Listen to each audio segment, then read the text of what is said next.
Hello everyone, welcome to Helix Cloud Games. My name is Richie, and joining me this week is the host of Talking the PS at CyberChris2077, Mr. Chris. Hello everyone. No Rob this week, unfortunately, because he is busy Black Friday working, can't get off. He'll be missing Talking the PS tomorrow as well. And actually, before we get into it, this is the second time we've recorded this episode.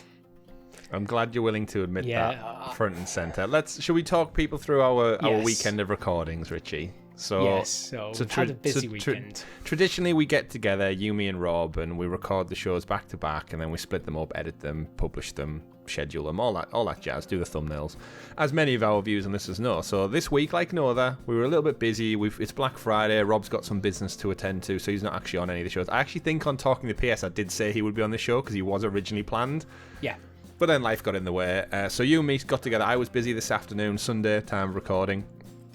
Busy this afternoon. Thought we'll get up early. We'll actually get up like responsible adults, and we'll do the show a little bit earlier, so it's done, in the bag, out the way, ready for you, lovely. To make sure that we can fit in, because you especially had a busy afternoon. It's like, okay, we need to try and get the show in before.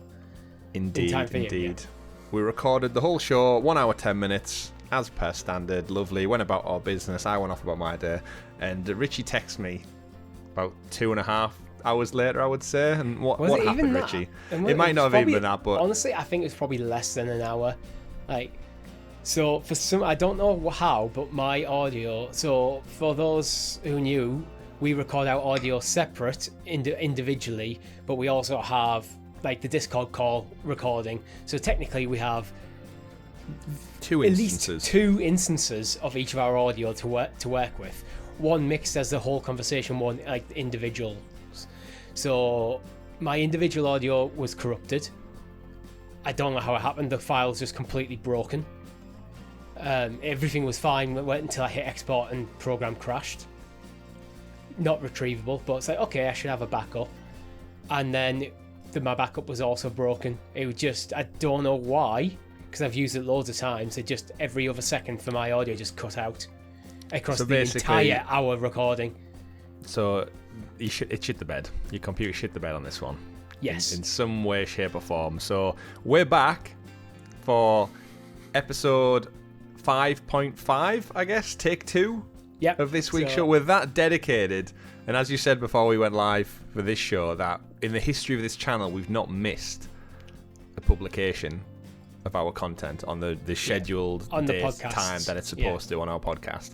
So here we are, attempt number 2 of breaking down all the Xbox news for our lovely viewers and listeners out there.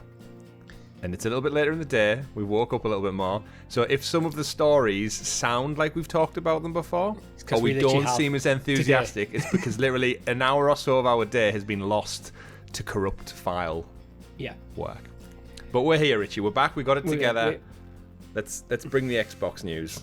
Yeah, and we've got a great show lined up for you this week where we talk about Walking the Dead getting pulled from Game Pass less than a month after it was added to it, Grounded winning Game of the Year, and the Xbox 360 controller making a comeback. All that and much, much more in this week's second attempt at the XPass podcast. Second attempt at the introduction as well.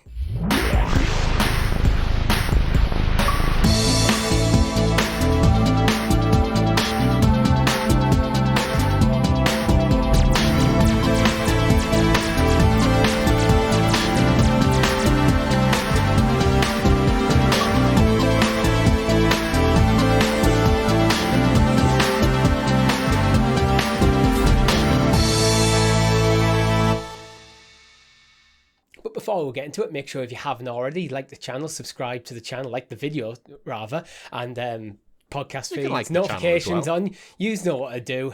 All the great content here at Helix Cloud Games, such as Talking the PS, where we break down all the weekly news in the Sony side of gaming, over on the blue side, every single Tuesday. That we usually only need to do once. I'm not going to live that down. Only. This is not even my fault. That's the worst thing. It's like, every single Tuesday on YouTube and podcast services. Every single Friday, we do deep dive into one particular topic in the cloud gaming universe in CloudQuest, also available on YouTube and podcast services. Live streams where we'll be back this week with Battlefront 2042. I almost said Battlefield there. Battlefield's the one you should be saying. Battlefield. Yeah, You're not the only one who's got that mixed up in the past, though. Yeah, we'll be back with Battlefield this week. And make sure, if you haven't already, follow us on our socials. All the links you need are in the description. Let's go briefly, Chris. Have you been playing anything interesting other than God of War? So aside from God of War, I've got Age of Empires on my PC. I've checked out a little bit. I think I mentioned it on last week's show. A bit of Dune Spice Wars, of course, went straight into PC Game Pass as well. Yep. And a bit of tidying up on Disney Dreamlight Valley with the wife, which we'll talk about, no doubt, with a new segment later on today. So I've done a bit of dabbling in Xbox, but my intention is once God of War Ragnarok is out the way, we're going to stream Battlefield this week, and then I've got my eyes on a few things that I might want to play. So we'll see if Cyber Monday, the day this show goes live, actually, tomorrow, today, yesterday, see if there's any sales around. I might pick up something. What about you? What have you been playing on the Xbox front? On the Xbox front, I've been playing a little bit of Football Manager on my phone, usually on my lunch breaks, but I only get half an hour. I also need to eat, and occasionally you do need to talk to my colleagues. So sometimes I'll start playing, and then I'll get involved in conversation, gets nothing done. Other than that, I've been largely just playing Pokemon. It's been a very nice accompaniment to the World Cup. Gotta catch them all. Yeah, and as I've said earlier today when we first recording, did you? Yeah, I did. With God of War, I found my momentum slipped a bit because of the World Cup, because the World Cup's pulling my attention away, so I've got less time. And God of War is a game that really commands your attention, where Pokemon is one that you can literally just play for 5 minutes, put it down, come back, and just. I find it a lot more casual in that regard. So Pokemon has just come about the right time for me. Good stuff. Yeah, good stuff. Even if Chris, it is a buggy mess. Oh yeah, yes. That's not just the Caterpies. It is. It absolutely is a buggy mess, but I'm still loving that game. Did you see the state of the? Pokemon? Yeah, the state of the thousandth Pokemon. They revealed who that was. No, and it was like some kind of like crappy tree creature for the big 1000. Yeah, go give it a look. Give it a chuckle to yourself. I'm not in love with the designs of Pokemon in this generation. They all appear a bit too cutesy. There's always been usually a balance in terms of the designs, but they all kind of have this kind of teddy bear aesthetic almost. Well, anyway, Chris, would you like to introduce us to the... I've already done that. No, you haven't. Well, yes, you have earlier. But yes, not in this recording. Let me introduce you to the excellently exuberant, excavated Xbox expose, aka the news. The news. As always, our news is brought to you by our Helix Heroes, where you can become a member for as little as 99p and get early access to various of our shows, custom emojis, etc., just like Edward Jeffrey has and Doc Holliday. Thank you very much, guys. You are awesome. First news item today. 2023, it looks like it's going to be the biggest year in Game Pass history. Whoop! Let's go. Why is that? Well, as we fast approach the end of the year, it's already time to look ahead to what Xbox has in store for us in 2023. This is reading from a pure Xbox article. It's no secret that 2022 hasn't quite delivered as many AAA experiences we would have liked. Many of them delayed. COVID delays. I think we're coming to the end of the COVID-related delays, to be honest. Hopefully things will be delayed less frequently and the industry's adapted. But we've got a huge list of games looking like it's going to come. And to be honest, Game Pass is growing year on year. Yeah, well, that's the kind of the thing with Game Pass is it's a bit frustrating in the regard that some titles will inevitably leave at some point. However, by nature of all of the first-party content hanging around, the more output Xbox studios have, Game Pass year on year just gets bigger and better with AAA quality games. So anyone sign up to Xbox Game Pass this year... You caught yourself. just a little bit, just on the hook.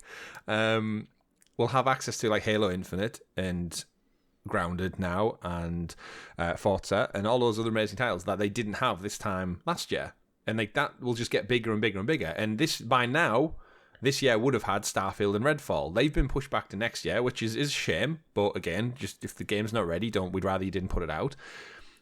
But then it's essentially the great thing with Game Pass is that it will just evolve and get bigger and bigger, and some great games will come and go by nature of the subscription model, but the actual core foundation of the this whole approach, this catalog of games, is only going to get bigger. Like all of Halo's on there, all of Gears are on there.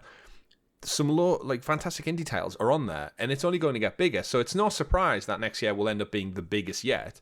But I think in terms of just sheer output, I think because all of these studio acquisitions are now starting to see some fruits of their labours fall off the tree, and also all the little indie deals that are going, it's looking to be a great year. And as someone like myself and you and many of our audience members, this is just like peeling back the first layer of Game Pass. Like, I've not even had time, Richie, to get round to all the stuff in our new Game Pass back catalogue. Because they keep going, oh, well, guess what? In a month's time, you're going to get Age of Empires again, which is like a 20-plus-year-old game. But I look at that and go, fuck, I really want to play Age of Empires again, as well as the new stuff. So we're just spoilt as gamers, aren't we? And Game Pass especially spoils us just tenfold. It's great. Yeah, and as we mentioned, delays in 2022. It's made... The delays have weakened 2022 in terms of gaming overall. And I think outside of Elden Ring and God of War, there's nothing really pushing at the absolute pinnacle of AAA gaming. You got maybe things like Horizon, which are probably is in that one tier below, like Elden Ring and God of War. But there's not been much from Xbox. But every game that you mentioned, things like Starfield, every one of these games that gets delayed this year into next year does actually just strengthen 2023. Yeah, again, that's it. They've not scrapped any of these things. They've just been delayed. And delays, as much as they suck, people very quickly forget about the delay once launch comes around. I'm at a point, especially with Game Pass, where I really don't care how long a game's delayed, because there's so much on Game Pass to play just immediately at my fingertips. Yeah. Especially if you're playing through the cloud. That is if a game doesn't come this month and it gets delayed to March, it's well, I'll just play that in March. I've got other games to play. I've got lots of other games that I am neglecting in the interim. I only have so many hours in my day to play games. Not enough, some would say. Literally, at the moment, I am trying to balance, things like other interests like the World Cup. I'm playing God of War and Pokemon. And you go to the gym a lot now as well. Yeah. I've been exercising a lot over the last 4 months to try and get myself How is it sacrificing precious gaming time to stay fit and healthy? Is it difficult? It is. I think it's worthwhile. You're doing great. When I sit down to play a God of War and go, you know what? It's Friday evening. My gym sessions are all done for the week. I can. It's maybe 8 o'clock. I can just play this till the early hours of the morning.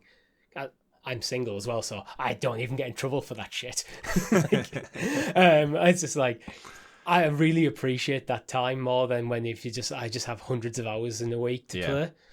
I haven't mentioned this to you or Rob, I've changed when I'm training as well.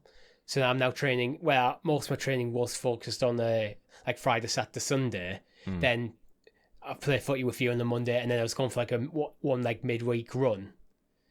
I've moved everything to Monday to Friday to free up my weekends more, partially because for recording times and stuff that gives me, because I was constantly felt like I was just trying to schedule all the time, my weekends, when's this going to happen, when I can do that, and it's felt like it's too many moving parts on the weekend. It becomes a task unto itself, doesn't it? Just to get shit done. Yeah, that is one of them. But no, you're doing well. It frees up them bigger play times when I can sit down and play a God of War, because a game like that, some people can just play for half an hour, then get on with their life.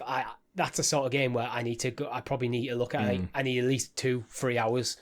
Yeah, stretch. I know what you mean. There are because I just want to get lost in that world. Yeah, I've not listened to any of my usual podcasts this week because I've just wanted to sit down and give my undevoted attention to God of War. Yeah, and I can't wait. But it won't be coming to Game Pass, God of War. However, something with Starfield or Redfall. Redfall's one I'm quite intrigued by for next year because I like vampires as much as the next person, and Redfall's one I always forget about actually.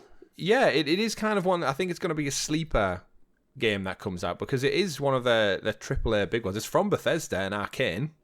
Yeah. Who put out Ghostwire Tokyo as well. So they're used to making. That's another one on the list. That's on Game Pass. Oh, it's coming to Game Pass. Yeah, yeah. It's got a year exclusivity with PlayStation before it jumps across. But Redfall, you can do it solo or co-op, 4 players, fight legions of vampires. What doesn't sound fun from that in a AAA game? And we get it free with Game Pass. So there's definitely, it's got co-op, there's going to be a stream involved. Oh, undoubtedly. That's something you can pretty much be assured here, that if a game's got co-op or multiplayer of some kind, and it's come to Game Pass, we will stream it. Yeah. And we don't need to like go back and forth about like, oh, are you going to buy it? Are you going to buy it? Or do I really want to pay £70 for a game that I might only like a little bit but not want to dedicate to? And Game Pass just alleviates that. Our audience can jump in with us without dropping £70 on the game. We can play it together without dropping it. And then that goes back to Game Pass. The catalogue gets bigger and better year on year. But I guess so does the opportunity. So for us and our audience. Going back to like the key focus of this topic, with 2023 looking to be the biggest year in Game Pass, I'm actually not even surprised by this, because what I was surprised at was Game Pass came out in 2017. It doesn't feel like it's been 5 years. It feels very new and very much in its infancy still. But then if you take the 2 COVID years out of it, that everyone would like to forget happened, that's not, like, if you think about it, like, we've had all of 2022, and this year's flew over for me, and then you take the 2 COVID years out of it during lockdown and stuff. And then, we were talking about Game Pass before COVID and lockdown, like comparing it to Stadia Pro subscriptions and stuff on the channel. So it's like, actually, that's nearly 4 years of our life, and Game Pass came out a year before we started the channel. So it seems like such a short time away, but when you look back, it's like, oh shit, it is. We were all in our 20s, Richie. And we have to remember as well, in 2017, this was still at a point where everyone was looking at Xbox and its performance over the previous generation, the Xbox One generation, and kind of in comparison to Sony, and kind of, we know these generations are coming to an end, how have they performed? Microsoft had a pretty rocky start, and it's like, well, the main thing, they've come back from that rocky start, but the main thing they're lacking is that first party lineup. And you know what the telling thing about that is? You said Game Pass launched in 2017? Yeah. Yeah? And that's how shocked we are. The original God of War reboot came out in 2018. Yeah. And now we've got Ragnarok. So there's those 2 genre-defining AAA Game of the Year titles for me. We've had 2 of them in the time it took them to get Game Pass to this point. And that's, I guess, is the clear direction which Microsoft have needed to really ramp up. Yeah. 2 games have came out in the time they've took them to get to here, and we're still waiting on these games to catch up. And I think the Xbox fan base since the end of last gen has been going, we're still waiting. And I think they were hoping on Infinite, and that's been getting its own criticism. I think they're just waiting for all of these studios bubbling away in the background. They're like, right, when can we start firing on all cylinders and legitimately say Xbox is having a banger year after year after year? It feels like the dam is like swelling with games ready to go. And I think from next year onwards, we should truly start to see that, because a lot of stuff's been in development for a long time now. I think in like the mid to late 2010s, it still felt like Microsoft were trading almost exclusively on franchises that kind of made it big during the Xbox 360 era.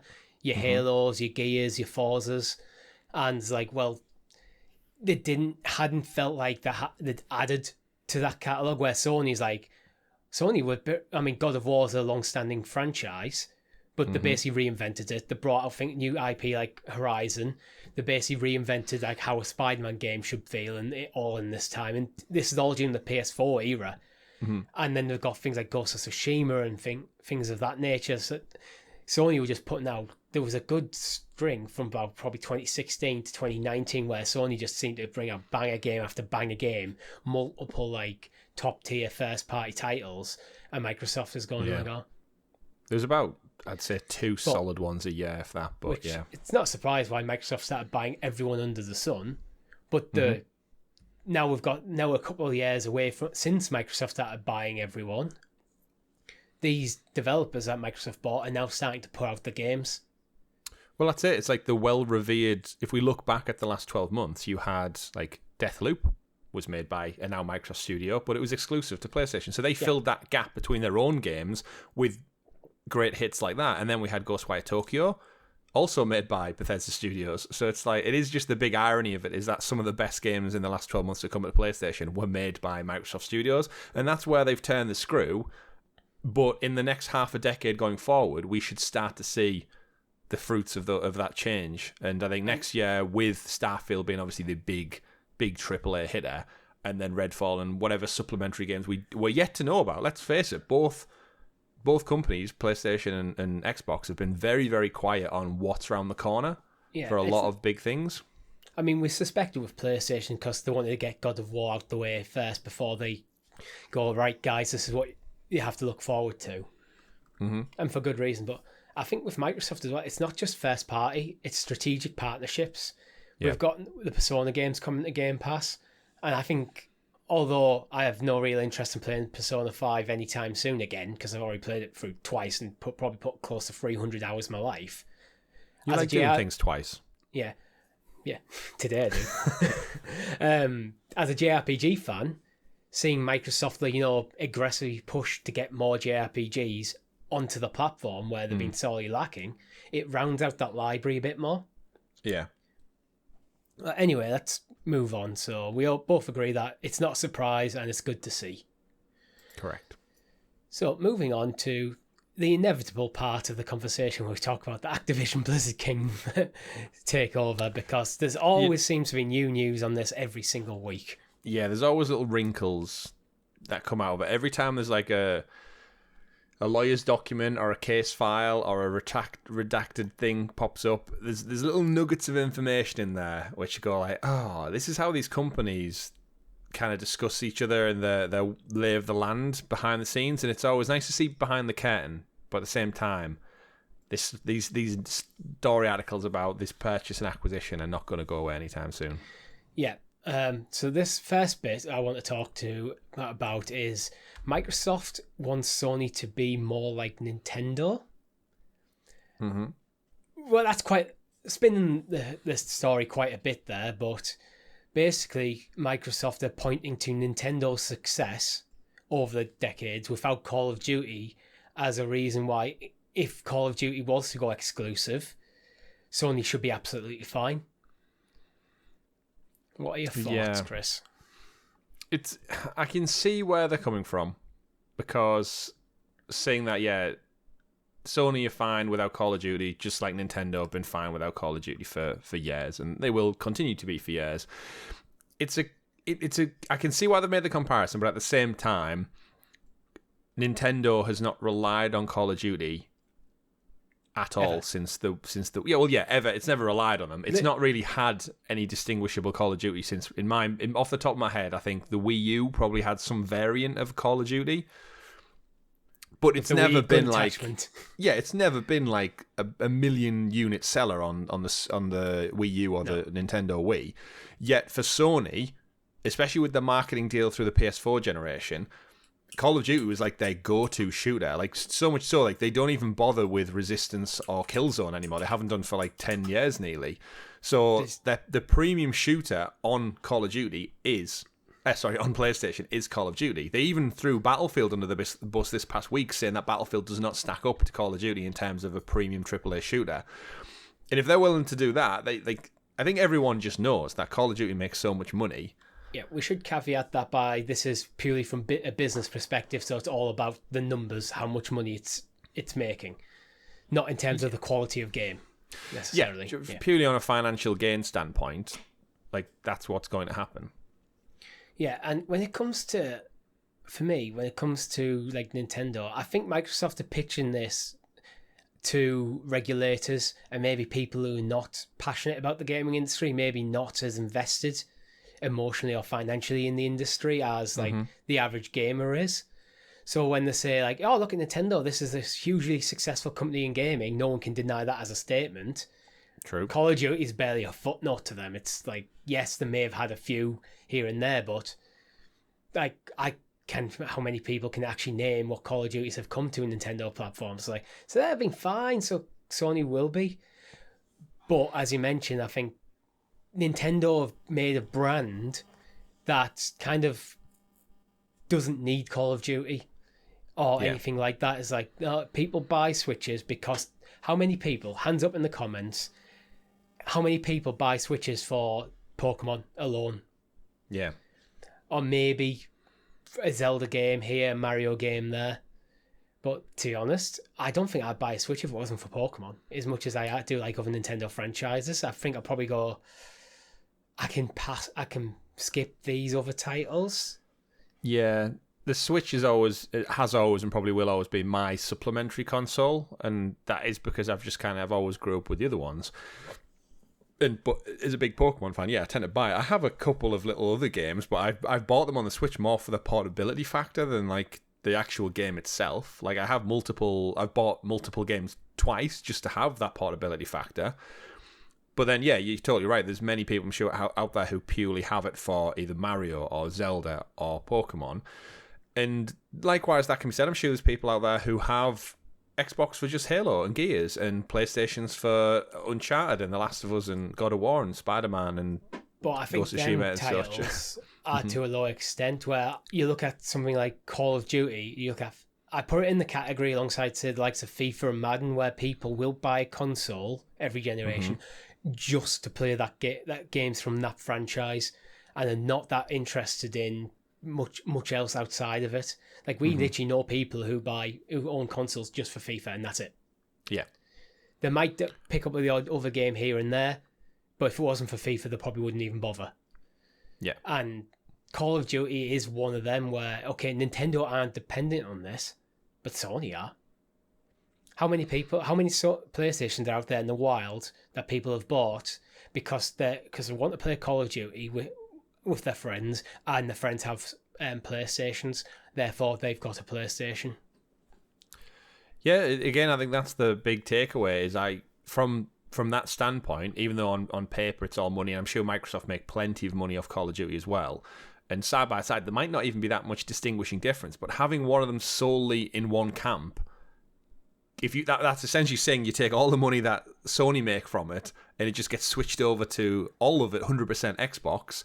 And especially, I think the time frame which they're talking about, if it's the launch of a new generation, when people do make that harsh decision of, do I stick with the console platform I'm currently happy with, or do I pivot and go all in on next gen with a different side of the coin?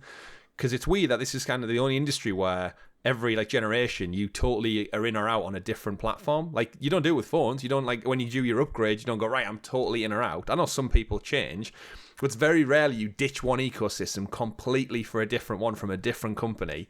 But then I think video games, because there is that cross-pollination of titles, it makes it a little bit easier to switch allegiances.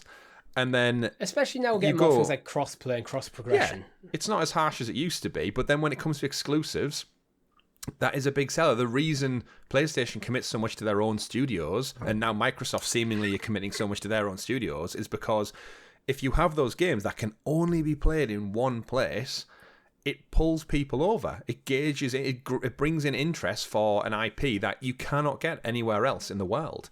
And having Call of Duty, the biggest franchise of all time, subjectively, and one of the biggest money makers of all time, in your camp, purely in your camp, is a win. It means anyone who plays Call of Duty as this is the main game. It's more when Call of Duty is the hobby rather than gaming being the hobby. Yeah. Every single one of them people who might have bought a PlayStation will now buy an Xbox. Mm-hmm. And even on like a 10-year deal, that doesn't stop them from doing extra things with like incentives with Microsoft. Bundled in, sales, extra skins, season passes are half price. Like, if you're a Game Pass subscriber, you get perks to this, early access to Call of Duty. There's so many things that, even if it's still on PlayStation, they can make the deal on Xbox sweeter because they own it. So they could play ball with all the legalities all day long for 10 years. But it's in their best interest as a business to get this finally exclusive. So whether it takes a decade or not, it will hamper Sony, just like any exclusive purchase. Like the Bethesda sale is kind of overlooked on that front. Like Starfield, Xbox exclusive. Starfield could be one of the biggest games of the year next year. And Microsoft have that solely because they bought Bethesda. It comes down to a difference in scale on these things, though, where the Bethesda deal was industry shaking.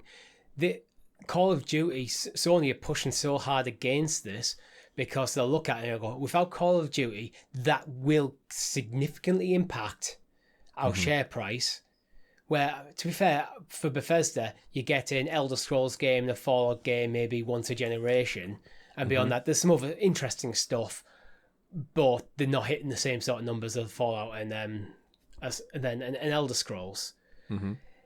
Without Call of Duty, Sony's share price could tank. And sometimes that could be an irreversible trend. So while Sony are the biggest players in gaming at the moment, this could absolutely cripple them. Yeah. That's what they're worried about. Yeah. And if you are Sony, if this goes through, what's to say they don't do it to somebody else? Like, I'm sure when the Bethesda deal fell through, they probably thought, oh shit, they've gone and acquired all these studios. But you know what? There's still enough players out there in the market that we should be safe. Now seemingly are going to take Activision as well. All of a sudden, all of the Call of Duty is off the table. All the other stuff they do, Diablo, is off the table. Crash, Spyro, and all the little interstitial stuff in between, Tony Hawk's off the table. And then they think, all right, that's an even bigger one. What's to say if this sets a trend and Microsoft come back in another 5 years and go, you know what, we've bought Square Enix as well. Then Sony lose all Final Fantasy. Or Ubisoft. And then you can almost see where, if they don't put their defenses up now and stop this one from going through, what's to say more don't go on through the future? And then again, for future-proofing your business for the next 10 years, it's no surprise they're fighting tooth and nail. Like, I'm not saying it's right or wrong, but it's no surprise as a business, whether you are the market leader or not, if another business is coming in and taking away a big stream of revenue for you, and you think there's a legit reason that should be against, I don't know, consumer marketing or monopoly shares, that kind of thing, I can see why they're doing it. I can see why both parties have vested interest in this acquisition. And as it stands, with all the news that we hear, Richie, I could see this not going through, with all the stuff we're here. Like, it seems to be getting really serious, where we're hearing things like Xbox aren't going to show anything off at Game Awards this year because it risks exposing them to their exclusivity deals and how it trends and shares go up and down based on this. We saw the PlayStation showcase was apparently canned earlier this month because of that very thing. That they're being investigated, so they're trying to lay low and keep quiet and not shake the boat too much while they're being reviewed. Yeah, I mean, the last that we've heard of, Microsoft has said that it offered Sony a 10-year deal for Call of Duty, up from a previous offer of 3 years. So this is a non-exclusivity deal. I'm not sure whether this would involve it being allowed to go to Game Pass or not, or it would just be a case of you can have Call of Duty for the next decade. At the moment, at the time of recording, Sony have declined to comment. I think they'll probably take some time to think over that, because you got to think in a 10-year deal, the PS6 will be out, so it won't hamper the launch, which is what we'll talk a bit more about that on Talking the PS tomorrow. Yeah. So I'm not going to go too depth in there, but I think the Microsoft are looking for a way, and they just need to kind of get Sony to a point where Sony have to stand the ground on this. It's just one of them situations, because if they don't, it could really hamper their future in gaming. And they need to finding that compromise. I still think it will go through, but it'd be costly for Microsoft if it doesn't. Yeah. Oh well, I mean it's costly already, but there's plenty of versions of this you could look at in different parts of the world, and I think realistically, if you look at a sports team, and someone was coming in to try and take your star player, this is one of PlayStation's star players. It makes them so much money, and there's another team coming in. You're going to try and defend them. You go, no, you're under contract. You can't leave. You're one of our best players. If you looked at other tech businesses, if Apple suddenly tried to buy the chip manufacturer who makes Samsung's chips, there would be problems there. Literally any business, if your competitor is trying to take an important revenue stream away from your business, you are going to defend that fiercely. And that's what Sony seemed to be doing with Jim Ryan or lawyers or trading deals or whatever. But it's not going away, but it is starting to reach a point where I don't think it's going as smoothly as Microsoft would have wanted. And now there's all these different governing bodies interjecting, and the sheer scale of the money, the 68 billion, it's such a high amount. I don't know. The longer it seems to go on, at first I was like, oh shit, that's a lot of money. There's so much money, of course it's going to go through. But then you actually forget that Sony have some damn good lawyers as well. The reason I think it's going to go through is because we're getting a lot of information. It's every week we're giving an update on the story, so it hasn't gone cold, which suggests that there's a lot of backwards and forwards going, so discussions haven't stalled. It's when discussions stall Yeah, I'd start getting worried.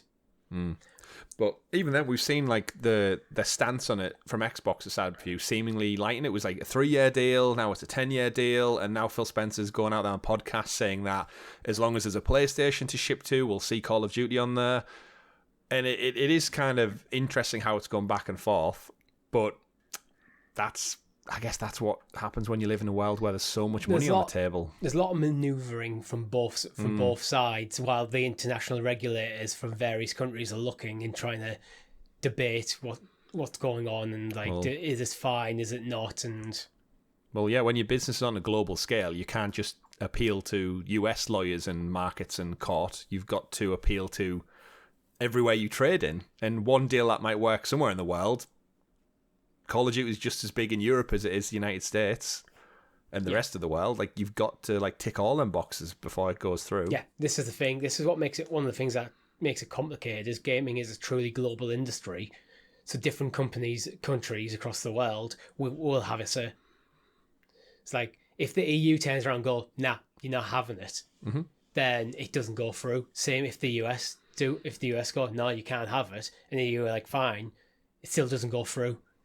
Microsoft need to find a way that Sony say okay with, that the regulators have heard enough and go, you know what, everything seems above board, everything, we're happy with this for various countries. So I don't think this is resolved anytime soon. But hopefully. There's a deadline for March, I believe, isn't there, for the CMA review? Have said I think they're going to wrap up this review in March, so we'll probably see a definitive end to it. I'd imagine a lot of these companies have priorities on the end of the tax year, if it's been approved or not. So whether it's good news or bad news for whoever, it's probably going to be decided before April 1st, 2023. But even if it does fall through, there's no reason why Microsoft can't look into the deal again and try and find a different route. Dates can always be moved. Very true. It'd be expensive, but you know what wouldn't be expensive? The company that revived the Xbox Duke controller is now bringing back the Xbox 360 controller. So, do you have any love for the Xbox 360 controller? I never owned one. So, again, the Series S is my first Xbox. And I got myself a Streamlabs controller last year for when we were testing out kind of Google Stadia and stuff. I got my own little custom one, which I think is great, which I've played on PC with a few times. But no, I was strictly PlayStation growing up, and well, Sega before that. But obviously I've played them around friends' houses and stuff, and I've got hands-on with them at your local game station or electronics boutique or whatever shops it was back in the day. But I can't say I've ever sat down and completed a game with one. So I've got no necessary love for the 360 controller. I said on our other recording that I'm a big fan of design symmetry aesthetically. So I like the PlayStation controllers. I love the Stadia controller for that exact same reason, that my hands are quite symmetrical. So holding a controller that looks symmetrical, it appealed to me quite nicely. And I used to look at the 360 one and went, that's weird. But now, I think you said on the other show that when you hold a controller, whether it's offset 6 or not, it doesn't really, you don't really think about it. You just pick it up in your game, which is is a great sign of a good design. And I think, the 360 controller back in the day, I used to look and I'm like, why the hell's it got batteries? What the frick's going on with this? Batteries still? You know, and then the Xbox One did the same, and then to this day, my Series S controller has batteries, and I'm like, There's an argument for batteries in a controller because you can always replace your batteries and realistically get rechargeable batteries, just use rechargeable batteries. And then you can just, when they eventually die, you can replace them and less stuff goes to landfill. Yeah. Oh, I get it, and you actually save yourself money as well. So there's no reason to buy disposable ones. I don't even know why disposable ones are sold, to be honest. Just sell rechargeable only. Christmas lights. Still just rechargeable only. There's no... You just save yourself money in the long run. But that aside, the argument for batteries is in a DualShock 4, the internal battery will die over time. Mm-hmm. And then once the battery's dead, the controller's effectively dead. Where you can play it plugged in. You can, but... No one's going to do that. Yeah, where if you're using actual batteries... Yeah. you can always just replace the batteries, and it does prolong the lifespan of the controller, and it stops stuff going into landfills as often. Yeah, it's the same kind of thing we've had with like mobile phones. Like you used to be able to just take the back off and pop the battery out and swap it out, and now they're all just like solid water resistant units that eventually will overheat and batteries will swell and they'll internally combust. Yeah, that being said, my experience with my DualShock says the batteries are good enough that even my oldest DualShock controller, which I've used God knows how for about 7-8 years or something, it still the battery and that will still last a good few hours. So it's like, yeah, I have felt the battery decay over time, but it's still good enough. So I actually prefer an internal battery in some ways, to the point where I actually have internal batteries added to my Xbox controllers. Yeah. So, but that's more so I can have a charging dock, because I'm a big advocate of charging docks. So I can just, you know what, when I'm done gaming, I put my controller down on its dock. That's where it lives, and next time I go to play, it's fully charged again, and I don't have to think about it. Yeah. Fair enough. So in terms of the 360 controller then, what's your love story with them? I wouldn't say it's a love story. It was more of an appreciation story, because back at the time of the Xbox 360, I had an N64, I had a PS2, and then I didn't get another games console till my PS4. And even then, that was a couple of years into the lifespan of it. So there was a big gap where I'm largely just playing like just PC games almost exclusively, apart from I had a 3DS for mainly for Pokemon. So like I got the Switch. But so the Xbox, but there is some games, even when I was hardcore mouse and keyboard, it's the best way to go for gaming. Yeah. I always concede that some games are better on controller. FIFA was one. I used to buy FIFA on PC. I need a controller for that. And in this era, you could get third-party controllers that are almost exclusively shit. Yep. The Xbox 3 controller, you could buy an Xbox 360 controller for Windows PC. It came with a dongle to make it wireless, USB dongle. And it just worked natively with Windows, where third-party ones were usually crappy quality. I could maybe buy a DualShock 3 or something, but then it doesn't work natively, so you have to get third-party software, and it's always a bit more janky, where the 360 controller just worked. Yeah. So it's making a comeback as well. Yeah, I think we mentioned like Microsoft trading on earlier in the show, previously trading on IP from that generation. I think it's like kind of symbolic, this controller, as like, this is kind of when Microsoft stepped into the mainstream of console gaming with the 360 more so than the original Xbox. Yeah. It's where like the Call of Duty Modern Warfare came out. It's where it really went big, the Xbox. Yeah. And I think it just had solid ergonomics, to be honest. At a time when ergonomics weren't that thought of. Yeah, I'd agree with that. It was the kind of like the ridiculous controls we'd had in the past with like the N64. Like, let's face it, the Duke was a bit ridiculous as well, just for the sheer size of it. Like the PlayStation 2 and 3 was just like a hollow shell. What would be like the Wii came out with its nunchucks and such, and its game pads were all everything was a bit crazy. And then I think Wii aside, that it was a completely separate. But you look at the N64 controller you brought up in our first recordings, like that's a design. Like you can someone make thought arguments. That was a good idea. I can see the logic though, because bear in mind that controller was getting designed for probably the first 3D games console. Yeah. So the weird part of that controller, it wasn't the D-pad and the L button on the left hand spike that no one ever used. It was actually the analog stick and the Z trigger on the back. Because Nintendo, they're making things like Mario and Zelda to showcase how gaming can work in 3D. But most games at this point were just made in 2D. So the D-pad was, in probably Nintendo's mind, like, this is going to be the main focus. Mm-hmm. And it just didn't pan out that way. Yeah, it is crazy. All the variations we've got, that kind of this generation is, I guess, what kind of honed in on what a controller ergonomically should look and feel like, and there was more attention and focus put into it. And now they've kind of been refined to such a point where I think the Xbox controller is great. The Stadia controller was surprisingly fantastic. Amazing the controller. DualSense 5, best controller ever. Like, obviously, that's more internal stuff, but now they're able to just iterate on what form factor everyone just seems comfortable with. Like, the controllers are all great, like, now. I think the Xbox 360 controller as well this is probably the de facto origin of how you'd expect a standard modern controller to be. So you're not adding things like haptic feedback or like the touch bar and stuff from the PlayStation or like motion controls or anything, but this is the default layout. So you've got 2 bumpers, 2 triggers.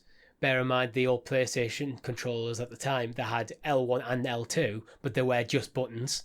Yeah. They were just basically 2 bumpers. You've got 2 analog sticks. Again, not the first controller to have 2, but it did. This is, you look at that 360 controller, then you look at the Xbox Series controller. It's the same basically. Yeah, it's got a few more buttons because you've got things like share buttons and stuff, but it's essentially the same. Yeah. Also, wireless. Well, that's what's good with this re-release, is that they've adapted it so it's now got a menu and view buttons. It's got the share button. It's got the audio jack, and it's powered by USB-C. So even though it looks like the old 360 one, it does have those modern sensibilities to it, so it doesn't feel out of place if you're playing it on your Series X or S. Yeah, it's designed to be. It's designed to play on the Series S and Series X. That's what this controller is for. But it's a nice little nostalgia thing. Absolutely. But moving on to another piece of nostalgia, Age of Empires has got a roadmap for consoles and for PC in a recent update. Whoop! Can't wait. So we're getting too long. So season 4 of Age of Empires 4, it should be out in February, and we know that Age of Empires 2 Definitive Edition is set to come to Game Pass for consoles on January the 31st. Yep. And Age of Empires 4 will be coming to Game Pass on consoles sometime after February. Sometime. Nice little option to delay it there. Yeah, it's just on the infographic, it just says later 2023, so it'll be next year. I'd expect, to be honest, after April, probably into the new financial year. Because it's going to be they can push this for Game Pass as well. I guess not putting a date on it allows them to see how Age of Empires 2 performs and what the feedback is for Age of Empires 2 on console and cloud, and then they can go like, okay, this was received well, this went well, we saw great sales numbers because of XYZ. Let's replicate that with the newest version of the game to celebrate the 25 years. So, again, it's smart. They don't need to put on a date on it yet. I think Age of Empires 2 remastered, whatever that looks like on console and cloud, will keep fans of the franchise tied over until this one. But a roadmap's always good to see, and I personally can't wait to get back into some Age of Empires, whether that's in the cloud or chilling on the couch for a change rather than being at my desktop. The nice thing about it coming to the console is at the moment it's only really Xbox Game Pass console edition games are coming to the cloud. But like with Game Pass, if you got Game Pass Ultimate, you can just be sat there at home playing Age of Empires 2 on your PC and go, all right, I'm going to go to work and I'm going to continue playing on my phone. Theoretically. It is theoretically. It hasn't been tested. Input, we don't know for certain. But yeah. Well, Football Manager's got direct touch, which is like a godsend, really. So you're not playing an emulated controller. So we know that Game Pass in the cloud can do it. But moving on, Grounded has won a Game of the Year award at the Golden Joystick Awards 2022. An Xbox Game of the Year. An Xbox Game of the Year award, yeah. So we actually had to do a bit of research earlier about what the Golden Joystick Awards is, because it's one of them things we've always heard about.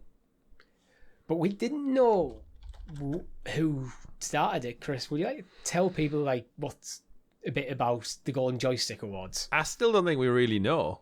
We looked into this earlier during our first recording, and it seems to be presented by Games Radar, the news website. But even when you look on their wiki page and stuff, there's nothing to really tell you who it says it's from the fans, by the fans. and then they do the typical categories. But when you go over to Games Radar's website, there's no real indication of how they accrue the listings and such. But yeah, it took place last Tuesday. It's the 40th anniversary, so these Golden Joystick Awards have been on for some time, and I've heard many times across the years stories of, it's won a Golden Joystick Award. But I don't know, it just says, brought to you from the makers of Games Radar, Edge, Future Game Showcase, PC Gamer, Retro Gamer. So it seems like it's a collection of publications, whether through like online media or traditional magazines. They get together every year and celebrate. I think from what research I've managed to do, that it might be entirely fan voted, but it's really difficult to actually find key information about who the judges are, how games are selected, and all that sort of things. But yeah, we wanted to check that because we were talking about the actual award. And then it was kind of like, well, what's the significance of this award? Yeah, like I know what the Game Awards are because I follow Jeff Keighley. I listen to podcasts, gaming podcasts that always talk about the Game Awards. I'm familiar with IGN's Game of the Year rundown. Like they do their top PlayStation games and Xbox and such. And I'm just kind of aware of it. But then you go to, you Google search Golden Joystick Awards and it takes you straight to Games Radar's page. Their Twitter account just says celebrate. But I don't remember being prompted to vote anywhere if it's done by the public. Like nothing I follow on social media was like, don't forget to vote at the Golden Joysticks Awards, whereas I've put my votes in for the Game Awards. It's UK based as well. So I don't know whether it needs better marketing. Like I'm even aware of like the BAFTA Game Awards since they introduced a category for video games a few years back.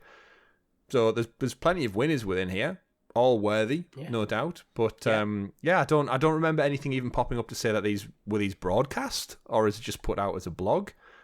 And I guess what I'm getting to is the legitimacy of these Golden Joystick Awards. That I just feel like they need to either do something more to market, because I'm definitely the audience for this kind of thing, and other than the name, I didn't really know much about when, where, or who is hosting them. Is there a showcase that we can watch or something? Because it would have been interesting to watch. But anyway, I just wanted over on YouTube there was a 2-hour video. Yeah, well there you go. Didn't even realize. I just think it's nice because Grounded by Obsidian is kind of a bit experimental as games go.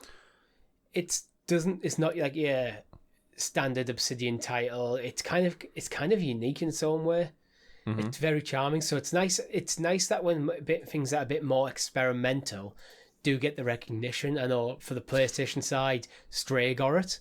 Yeah, certainly. The equivalent award. So again, another game I really enjoyed. So it's nice to see that get recognised. Yeah. I found out as well the Joystick Awards, they were broadcast 4 days ago. 2-hour-long presentation with a stage presence, and then skewed in with like online webinars and videos that were obviously pre-recorded. At the time of recording on the 27th, so 4 days after, only 42,000 people watched it in the world. So read into that what you will. But anyway, no, it doesn't take away from obviously the actual awards themselves. Congratulations to all the victors. And yeah, like you said, it's great to see Grounded getting some recognition. I've got a lot of love for Stray as well, so shout out to Stray on that front. And I guess I don't know what they need to do, but it's nice to see some award season stuff picking up. Although I still don't agree with Game of the Year being given before the year's out. I still think all these Game Awards should happen in the January, and they should review the last calendar year. Because games miss out. If you remember, Cyberpunk missed out, although it probably wouldn't have deserved to win at the time. And I think, did Star Wars Jedi Fallen Order miss out in its year as well? I think that came out November 19th.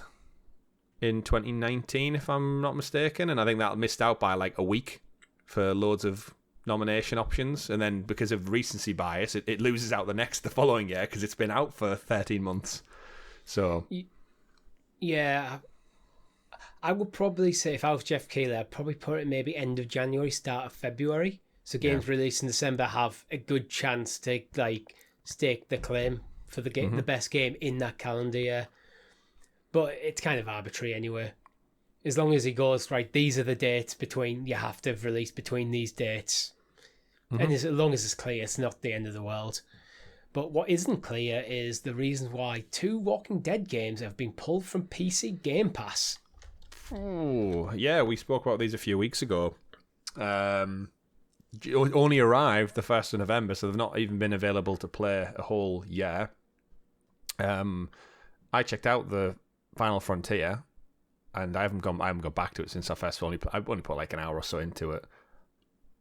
And apparently I can't go back to it now. I haven't checked myself, but yeah, according to listings all over the place, Michonne, her little side story episode, and then the New Frontier, which is the final season of the Telltale Walking Dead arc, on PC Game Pass, it was made available. And when people booted up the game, apparently episode 1 of the season was free, and the following episodes were chargeable, which obviously isn't right. They should have all been free as listed in the Game Pass announcement. And then they've all been pulled now. So if you have the game, you can't boot it up. If you don't have the game, you can't claim it and you can't install it for free through Game Pass. So something's gone on. There's people asking questions on the Skybound, who now own Telltale, who kind of took over from the old Telltale, and Microsoft, and no one seems to have given a reason yet. We suspected that it just means that there was probably an error with the upload of the game version, and it was supposed to be like the complete edition, but for some reason the OG version with just the episode 1 and then the rest of purchasable went up, and they've been pulled to probably just do some fiddling around behind the scenes and re-upload is the correct versions, and we'll probably see it corrected, I'd imagine, probably by the time this episode goes live today on Monday. Yeah, hopefully. New work week, new updates, get pushed through, patches and such, and then, hey presto, there to claim and play. I mean, this was reported on the 25th of November, so it's like reported on the Friday. So hopefully by the end of this week, they'll be back. Yeah. For me, the main story is like, this is stuff that you could just be, if you have pulled it because things aren't working, it's meant to be the full thing, which was what was advertised. Mm-hmm. And there's some weird bug is forcing people to the store for like episodes 2, 3, etc. That just own up to it. Just say, look, it's not working as we expected it to. So we've pulled the games. We will bring them back once we've fixed it. We'll stay tuned to our socials for news when that happens. Yeah. Tweet. I think honestly, sometimes when you just communicate things to people are usually pretty okay with like, oh yeah, it kind of sucks, but I get it. Yeah. Especially if this is the only way to fix it. Like, if you need to pull the whole game and re-upload or reboot it, whatever you need to do, then yeah, if that's the only way to fix it, then yeah, fine. So I'd imagine it'll be back, because it was one of the tentpole games for this month, like well-known title, well-known franchise, and especially with the finale debuting on Disney Plus of the TV show that's been going for a decade, it's that perfect culmination of cross-pollination media, what you want. People go watch it on Disney Plus, go, oh, that was great. Oh, what's this? On my Xbox, I currently have New Frontiers, free to play. I have Michonne. I recognise Michonne from the show. Let's check this out. And then they get in, it goes, you have to pay for episode 2. You got to pay for episode 3. And it's like, I'm sure it was supposed to be free. Something's not right. And then now it's just straight up gone. So, yeah, they'll want to get it fixed, hopefully sooner rather than later. Yeah, it's not a big thing, but talking about New Frontiers, Disney Dreamlight Valley's Toy Story realm gets added in December. So I put this one in specifically for you because we know you're a fan of Disney Dreamlight Valley. I am, yeah. Disney Dreamlight Valley, for those who've not checked it out, if you're a big Disney fan, if you enjoyed Animal Crossing back in the day, it's essentially a combination of the two things. It's Disney characters, you create your own avatar, you go into the world of Dreamlight Valley, which is a child's kind of imagination from when they were younger, and you meet loads of characters, you collect stuff, resources, wood, stone, find gems, sell them to, funnily enough, Goofy owns the shop. Don't know why he's a decent businessman, but you basically improve the town, which has fallen to disrepute and it's poisoned by some evil magic, typical Disney shit. And then, this Toy Story expansion looks great. It seems like you get shrunk down, so it's going to add a different kind of vibe to what we've experienced so far. And yeah, if you're after a game that's just like therapeutic, it really is a podcast game. Like, if you don't need to take much of your attention to play this title, it's go around, hack at shit, dig stuff up, plant and water things, grow fruit and veg, and then trade it in for other resources to make more stuff. And like Animal Crossing, you build your own house and you can have your own like Disney style bed or window frames, and it is very much that type of game. But me and the wife really enjoy it, and we're big fans of Toy Story. And I mentioned on our first recording of this show, Disney's got such a wealth of IP. This game's been received so well already, and it's still in beta until next February or March, I believe, until a full open launch. It's getting loads of good feedback. There's some tweaks that they need to do to it in terms of resource management and grind, because I'm getting a bit fed up of the grind a little bit. But my wife, who's not as hardcore a gamer as me, in fact, she's not even a gamer, it's enough for her, and she doesn't mind jumping into it. So it's very much, I'd say, a more casual style game. But that could be to its betterment. And every time they rock up with a season pass or a new release of, here's Toy Story, here's more Moana content. What, you like Frozen? It's Christmas? Here's some more Frozen content. Oh, by the way, you're a Star Wars or Marvel fan? Yeah, we own that too. Then he's Alien and Predator in there because we own Fox as well. And then there's a Simpsons spin-off. And they just own so much stuff. They can just slap it on this game. And what do you mean I get to dress up as Homer Simpson and walk around Disney World? I'll do that. I'll grind for that. And yeah, it's just got... It's kind of what all these brands are trying to do, where get all of their IP into one world. And I think this is doing it in such a subtle, Animal Crossing, relaxing kind of way. The game doesn't ask for much. It ain't challenging. It's enough to get the masses in. And I think it's doing a good job so far. So keep your eyes on for this one in the new year. Yeah, as I was talking earlier, I expect this, because this game seems quite well revered. Like, I've heard people I know who are not gamers talk about this. Mm-hmm. People who just like Animal Crossing. Yeah, it's kind of got that appeal. I mean, this is still in beta, so they haven't really pushed it too hard in the marketing yet. Mm-hmm. And as they're still bringing in content, I expect this might blow up in 2023. Mm-hmm. I think it'll be one of those games as a service that just keeps getting bigger and bigger. I think this will be like one of the big games of next summer. Yeah, and I said on our other recording, but we got the game for free on Game Pass, played it on the TV, and then we wanted a bit of portability to like chip away and play it in bed. So we purchased it for the £25 kind of like Founders Pack, where you get a bunch of credits and crystals and stuff. Paid £25 for it on the Nintendo Switch, so we could play it portably. I guarantee you at some point in the future, this game's going to get a mobile counterpart, which means you can chip away at the grind and collect your resources or finish objectives on the move on your phone. And that's going to then feed back into, when you get home, you do the rest of it. And when you go out and about, you do the rest of it. So you're always involved in the cycle, in that ecosystem. And that's how they get you. And then you get bored of waiting for resources, so you buy resources for $1.99. And then that's money being printed right there. Absolutely. Disney dollars, boys and girls, Disney dollars. Yeah, I think this will do really well on the Switch, because a lot of people bought Switches during the pandemic for things like Animal Crossing. Yeah. And that's probably died off a bit, I imagine. But then there's like a lot of these, I can imagine there's a lot of crossover between people who bought Animal Crossing and people who are Disney fans. Yeah. It is a big family game as well. So at the end of the day... There's a large crossover in that particular Venn diagram there. Yeah. If you're playing Mario and Zelda and Pokemon and stuff, and then all of a sudden you can make your own character and go and see Buzz and Woody in Toy Story World, then yeah, like old fans, new and old, are gonna love that. Like I love it. My missus loves it. Any future anyone who's got kids out there, they'll love it. So it's just kind of a perfect mix match of old and new IP. Like the first character you meet, freaking Merlin from The Sword and the Stone, which came out in like 1947 or something. That's a bit of a deep cut. It is.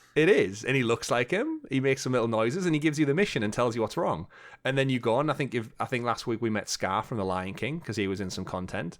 And then you've got Ursula in the sea rocking up. So there's a good cross-pollination of like various age demographics. But that's Disney, right? That's what they do. They've been around for so long. As Mickey turned up. He's the final boss. I've met Mickey. Yeah, Goofy's a shop. Scrooge McDuck is your financier who helps you upgrade and renovate things. And it is just that. He's your accountant. Like, essentially, yeah, you go see him. So when you want to upgrade like a building, you go him and he says like, oh, let's see how much that is, what resources you need. And yes, Scrooge McDuck essentially finances the repairs in Dreamlight Valley. He's the money man. So why wouldn't you? So yeah, it's very good, very good. But that's all we have time for this week. If you've liked the video, make sure you hit that like button and consider subscribing to the channel, hitting that notification bell so you know when all of our great content drops here at Helix Cloud Games. If you want to join the conversation even further, head over to our Discord. There's a link in the description below. Thank you very much for watching. My name's been Richie. I've been Chris for the second time. We'll see you in the clouds. And I will point out before we leave, again, this has been recorded by me and you for a second time. So if your computer shits the bed again, If you're watching this right now, if you can hear my voice right now, that's because I had a backup version as well. Yeah, I specifically asked him to to record this. I would have done just it anyway. in case. Because, I'm not getting back here at like 9 o'clock on a Sunday for the third time. Yeah. To record this show. We'll see you in the clouds.